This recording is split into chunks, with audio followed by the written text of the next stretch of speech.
가는 유배지에서 삶을 다루면서도 현실을 인식하고 대응하는 태도에서 차이를 보입니다. 그럼 둘 다 무슨 글? 유배지에서의 글을 다루는 글.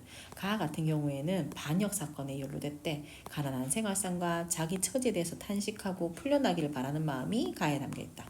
자, 나는 유배지에서 지인과 주고받은 대화를 기록한 작품으로 떠다니는 삶에 대해서 통찰한다. 만물의 유동성을 삶의 본질로 수용한다. 이 뭔 말이고 뭔가 움직이는 것 자체가 삶의 본질이다. 이렇게 생각하는 거. 자, 가는 뭐해? 뭐라고?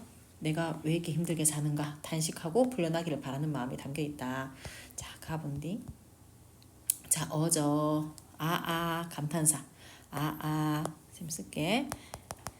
감탄사니까 이거 영탄법이라고 해도 되겠지? 나의 일이야. 내가 이러할 줄 어이 알았겠는가? 반초가 붓을 던져서 입신양명을 하려고 할 때에 출장하고 입상하기를 바라지는 못해도 반초가 붓 던져서 입신양명하라 할지 자 뭔데 나는 입신양명이라고 하는 건 성공이거든. 내가 성공을 하려고 할 때에 출장하고 입상한 거 출장 입상이라 그래. 이거는 성공하기를 바라지는 못했지만 남통북고는 내 손 안에 일로 알았다. 남통북고는 뭐 절도사 정도, 절도사라고 하는 건 그냥 지방 관리 정도, 그 정도의 관직은 내 손 안에 일로 알았더니 라는 말. 이 정도는 할 줄 알았다는 얘기야. 내가 뭐 절도사 정도는 할 줄 알았는데 내 기질이 둔해서 영리하지 못한 사람이 속되지 못했으니 세상 일을 어떻게 알겠습니까? 서리법. 나는 어떤 사람이었다? 속되지 못했다. 영리하지 못했다. 나 둔해가지고 세상 일을 어떻게 알았겠냐. 세상 일을 몰랐다. 한치를 나갔다가 한자 물러났다. 조금만 나갔다가 한자를 물러났다. 조금 갔다가 많이 물러났어. 이룬 것도 전혀 없고 방명하고 불행하더라. 방명하단 말은 복이 없단 얘기야. 나 너무 복도 없고 불행하니 헐뜯는 말들이 일어난다. 자, 헐뜯는 말, 나를 갖다가 누가 막 모함하는 말들이 생긴단 말이야. 신령이 질투하고 귀신도 시기해서 내 운명이 너무 기구하더라. 우연히 죄를 얻어서 귀양지가 마련됐습니다. 내가 아까 복에서 읽었지. 반역죄를 얻었다. 고기 굼을 펼치다가 기러기가 걸린 모양이더라. 자, 봐봐. 원래는 고기를 잡으려고 했는데 그 고기 그 잡는 그물 안에 뭐가 걸렸다. 기러기가 걸린 것처럼 나도 엄한 그물에다 걸려버린 거야. 이거 내 신세가 기러기 신세다. 꿀먹은 벙어리인 듯. 자, 이것도 비유적인 표현. 꿀먹은 벙어리인 듯. 변명할 길이 없습니다. 왕의 명령이 무겁기 때문에 죽기라도 감수하고 늙은 어머니한테 글을 올리려고 내가 붓을 들고 앉았는데 눈물이 붓 아래로 떨어진 막 눈물을 흘린다. 엄마한테 편지 쓰려고 하니까 글자를 어찌 쓰겠는가? 글자를 쓰지 못하겠다. 대강으로 아랫 말씀 마음을 편안히 하시라 그뿐이로다. 뭔데 어머니 마음 편하게 계세요. 이것밖에 내가 대강 아래는 말씀 붓으로 쓸 수 있는 말은 이거밖에 없었습니다. 나 지금 유배 중이니까 엄마한테 이제 편지 썼네. 섬 안의 풍속인지 자 내가 지금 유배 온 곳이 섬인 거야. 섬 안의 풍속인지 농가의 법인지 아침밥은 해 뜨기 전에 먹고 저녁밥은 한 2경쯤에나 먹습니다. 2경은 밤 9시쯤 먹는다는 얘기야. 정신도 좋으시고 때 맞추어서 밥을 잘도 하네. 불린 보리와 콩조밥에 돌도 많고 껍데기도 많습니다. 밥을 주긴 주는데 보리하고 콩하고 막 좁쌀 들어있고 막 껍데기가 막 들어있는 거지. 가지가지 섞였으니 낙엽의 가을 소리더라. 내가 밥을 먹는데 막 으슥으슥 씹히는 거야. 그래서 마치 낙엽의 가을 소리. 가을에 낙엽밥을 그러면 바삭바삭거리잖아. 마치 내 밥을 먹는 소리가 바삭바삭 소리 들린다. 왜? 안에 이상한 게 섞인 게 너무 많으니까. 배고프면 단 음식이라. 근데 배가 고프니까 음식이 달다. 좋기도 좋으시고 넉넉하지 아니하고 가난하고 천하기에 막된 마음이 저절로 일어난다. 해산물은 무엇 먹을 방법을 알지 못해서 귀와 눈만 유복하니 뭔데 내가 눈으로 보기는 봐 해산물을 귀로 듣기도 들었어 이런 해산물이 있다는 걸. 하지만 나는 먹을 방법을 알지 못해서 마치 뭐처럼 생각한다. 그림 속의 떡으로만 생각한다. 왜? 먹을 방법을 알지 못하기 때문에. 빈 배를 채우도다. 나 유배 왔기 때문에 막 해산물 막 마음대로 시큼 먹고 뭐 이런 것도 안 되거든. 그래서 내가 그거를 눈으로만 보고 있단 말이지. 대장부가 씨름하면 궁상이 일어난다고 하니 가뜩이나 이런 중에 설상가상 염려가 됩니다. 돌이켜 풀어보니 내 몸은요 부모님을 모셔야 할 처진데 이리하여 어이하리 혹 살아 돌아가면은 물방울과 티끌을 모아서 보답하고 모장 안에 우리 엄마랑 나랑 다시 만나보겠습니다. 무죄한 귀양살이 옛날에도 있었지만은 이러한 태평성대에 더욱 아니 통곡하겠는가? 뭔데 실제로 있잖아. 무죄하다. 죄가 없는 사람이 귀양살이 한 것은 옛날에도 있던 일이야. 그런데 지금은 시대는 태평성대란 말이야. 근데 이 태평성대에 이런 일을 당하다니 더욱 아니 통곡하겠는가? 라는 말은 통곡할 만하다. 하늘이 내린 재앙, 내 스스로 만든 재앙, 조목조목 다 각각이라. 죄를 지어서 죄가 아니라 죄를 얻은 탓이로다. 나 이제 뒤집어 썼단 말이지. 8만 집에 많은 사람 억울한 줄 누가 모르겠는가? 라는 말은 8만 집에 많은 사람들이 내가 억울한 줄 안다. 안다. 공정하게 의논하면 설마 아니 풀려나겠는가? 해와 달 같은 우리 성상은 임금이야. 우리 임금님, 해와 달 같은 우리 임금님, 요순 우탕 문무의 때라. 이거 전부 다 태평성대를 얘기한 거야. 태평성대의 시대라. 옷과 돌을 가리시고, 자, 얘들 옷과 돌을 가리란 말은 좋은 것과 나쁜 것을 가리시라. 이 말은 시비를 가리란 얘기야. 옳고 그름을 가려라. 시비를 가림. 시비를 가리시고 특별히 명을 내려서 만약에 석방을 해주신다면 내가 춤추고 돌아가서 하늘의 은혜를 감축하고 어머님 아래에서 남은 세월을 번화하게 지내리라. 됐지? 이것이 자기의 소망입니다. 자, 그 다음. 자, 나산처사 나공이란 사람은 나이가 80살이야. 근데 홍안 얼굴이 막 붉고 얼굴에 막 핏기도 있고 눈도 새까맣고 여유 있는 품이 신성과 같았습니다.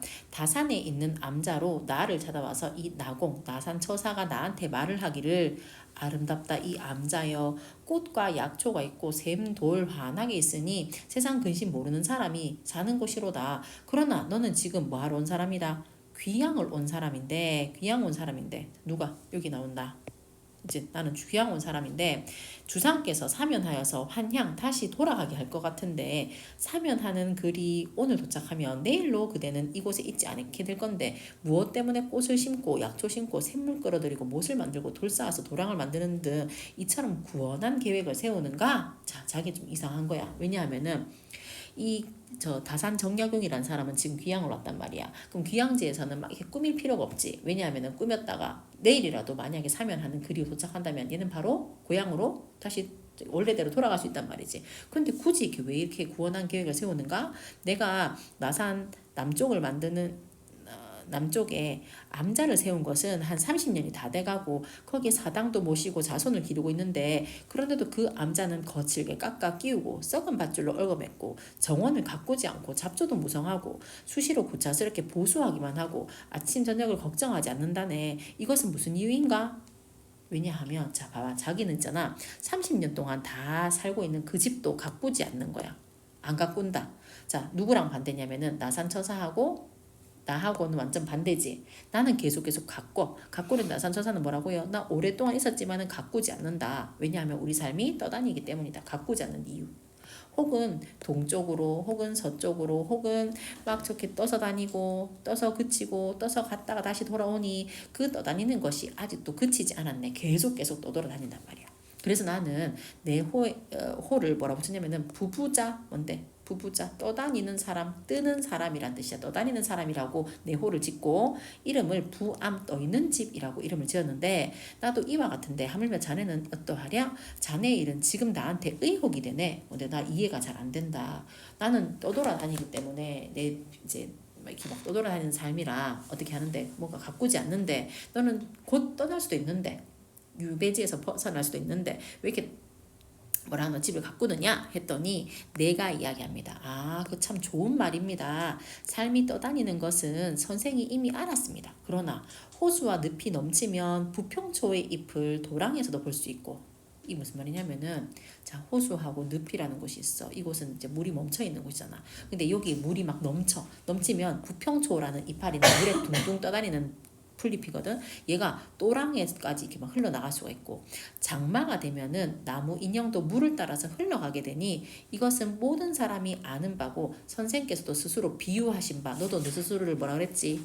떠있는 사람이라고 말한 거랑 똑같습니다. 나도 너의 의견 다 동의합니다. 떠다니는 것이 어찌 이것밖에 없겠습니까? 고기는 부레로 떠다니고 새는 날개로 떠다니고 물방울은 공기로 구름과 안개는 증기로 해와 달은 빙빙 돌면서 떠다니고 별은 일정하게 떠다니고 하늘은 태허로 큰 공중에 떠다니고 지구는 조그만 덩어리로 떠서 다 모든 만물들은 떠서 살고 있습니다. 자 다시요. 떠서 만물을 싣고 억조 장생 싫으니 이렇게 보면은 자 요게 이 사람도 생각. 천하에 뜨지 않는 것이 있습니까? 무슨 말인데? 천하에 뜨지 않는 것은 없다. 다 뜬단 말이야. 모든 것이. 가령 어떤 사람이 큰 배를 타고 넓은 바다로 가서 선창 안에 한 잔 물을 부은 다음에 갈대잎으로 배를 만들어서 그 물을 띄우고 그 뜬 것을 웃으면서 내가 큰 바다에 있다는 것을 잃어버린다면 이걸 어리석다고 하지 않을 사람이 드물 것입니다. 이 말 이해해야 돼. 실제로 큰 배를 타고 넓은 바다로 나가서 배 안에 있어. 그럼 이 사람은 움직이는 거야? 안 움직이는 거야? 움직이는 거야. 큰 배를 타고 있잖아. 움직이는 거야. 근데 그 배 안에서 이 사람 뭐 했어? 한 잔에 물을 부었어. 그리고는 그 안에 배를 물에다가 배를 띄웠단 말이야. 그러면서 뭐라 하는데 나는 지금 이 뭐고 그 한 잔에 물에다가 배를 띄워놓고 이렇게 한 컵에다가 배를 띄워놓은 거야. 그럼 이게 움직이는 것처럼 안 움직이는 것처럼 보여? 안 움직이는 것처럼 보이잖아, 그지? 한 잔 컵 안에 배를 띄웠으니까 자기 종이배를 띄워도 무슨 배를 했노? 갈대 잎으로 배를 만들었잖아. 그러니까 이파리를 다 띄워놓은 거야. 나뭇잎 배를 띄운 거야. 그럼 이거를 갖다가 뭐라 하냐면은 내가 큰 바다에 떠 있는다는 사실을 잊어버린다. 내가 뜬 줄을 모른다라고 생각하면 정말 어리석습니다. 지금 천하에 뜨지 않는 것이 없는데 다 뜨는데 선생이 홀로 떠다니는 것을 스스로 마음 아프게 생각해서 자신을 그렇게 부부자라고 부르고 그 집에 뭐라겠노? 부 무슨 암 했지, 그지? 이름 붙여서 떠다니는 사실을 슬퍼한다는 것은 잘못된 일 아닙니까? 자, 다시요. 나공이가 나산처사. 자, 이 사람이 나공이라는 사람이 자기가 이렇게 떠다니는 삶에 대해서 맞지? 이렇게 이름 부르면서 막 가꾸지 않고 슬퍼하는 것은 잘못된 거 아닙니까?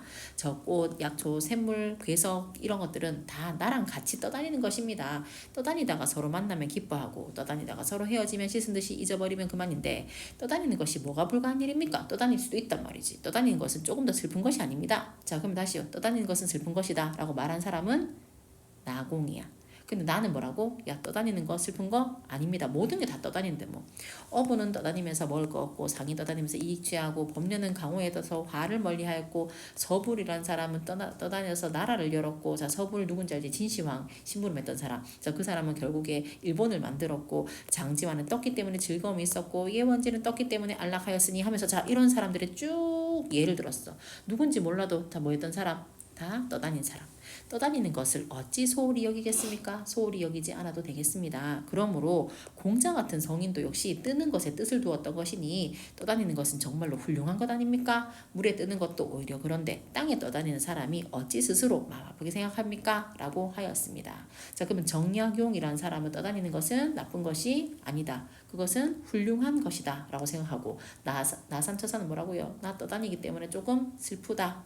맞지? 그래서 뭐 가꾸지 않는다 이렇게 얘기했거든. 그래서 두 사람의 의견이 서로서로 대비 됐지? 이것도